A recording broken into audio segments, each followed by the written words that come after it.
چین میں اردو کی تعلیم اور تدریس کا سلسلہ کئی دہائیوں کئی عشروں کو محیط ہے۔ اس سے پہلے بھی ہم نے چین میں اردو کے کچھ اساتذہ سے بات کی ہے۔ یہ گفتگو بھی ہم نے محترمہ نسرین سے کی ہے جو صدر شعبہ اردو ہیں بیجنگ فارن اسٹڈی یونیورسٹی میں، اور اس میں ہم نے ان سے پوچھا ہے کہ ان کے تحقیق کے موضوعات کیا ہیں، جس سے یہ پتہ چلتا ہے کہ چین میں اردو کے محققین کی دلچسپیاں، ان کے کام کی جہات اور ان کی تحقیقی روش کیسی ہے۔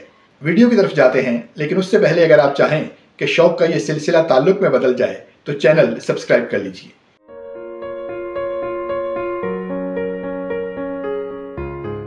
السلام علیکم، عابد سیال حاضر ہے ادارہ اردو کے سلسلے ایک سوال کے ساتھ، اور ایک مرتبہ پھر میں ساتھ ہوں پروفیسر نسرین صاحبہ کے اس ایک سوال کے جواب کی تلاش میں۔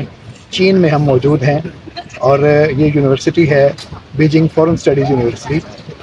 میں یہاں پہ ایک کانفرنس کے سلسلے میں آیا تھا، تو میں نے سوچا کہ ایک موقع ہے اپنے ان دوستوں کے ساتھ بات کرنے کا جو چین میں اردو کی تدریس میں مصروف ہیں۔ تو اس سلسلے میں ہم نے پہلے بھی محترمہ نسرین صاحبہ سے بات کی، اور آج ان سے یہ پوچھتے ہیں کہ جو تدریسی ان کے معاملات ہیں وہ بھی ہیں، لیکن اس کے ساتھ ساتھ ان کا اپنا کام جو ہے اردو کے بارے میں وہ کیا ہے۔ تو بہت شکریہ، آپ نے وقت عنایت کیا۔ اردو میں آپ پڑھاتے ہیں، کچھ کتابیں بھی آپ نے اردو کے طالب علموں کے لیے لکھی، کچھ سرگرمیاں آپ کی وہ ہیں، لیکن خود طالب علم کی حیثیت سے جب آپ پڑھتے تھے اور اس کے بعد جو آپ کے اپنی ریسرچ ہے اردو کے بارے میں اور جو آپ کی اپنی دلچسپیاں ہیں ان کے بارے میں کچھ بتائیے۔ اچھا علی، سب سے پہلے بہت شکریہ مجھے دعوت دینے کا، اور آپ جیسے ممتاز اسکالر کے سامنے اگر میں اپنی چھوٹا کام کا ذکر کروں تو تھوڑی شرمیلی ہوں۔